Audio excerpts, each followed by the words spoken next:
Ukraine and Russia are in war, that means that they should need love and compassion and understanding, not disrespectful words or discouragement or blaming, because it cannot help the mind of the president of Ukraine. You're just making him more aggressive and making him more insane. And I think that President Trump should learn how to talk in a nice way.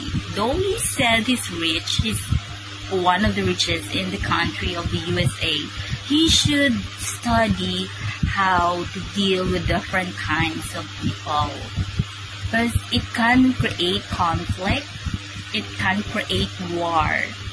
Since Ukraine is very small, Ukraine and the president of Ukraine and the president of Russia is the same.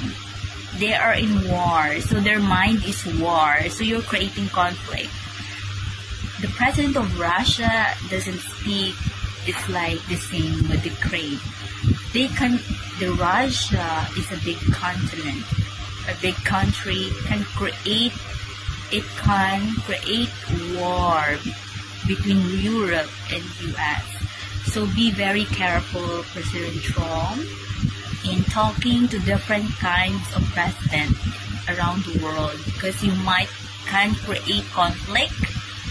That means your words are demeaning, meaning you are like bullying, blaming, and demeaning the president of Ukraine. You both are president, and it shows that you are looking down the president of Ukraine, and it can create conflict to the mind of Ukrainian and Europe. So be very careful.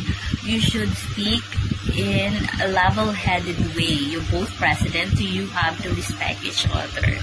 That's my concern, because the president of Russia is a war. It's not the same as the president of Ukraine in thinking. Like, he doesn't talk. He just shot a gun. It's like that. Shot a gun to your mouth. It's like that. Like, you talk a lot, President Trump,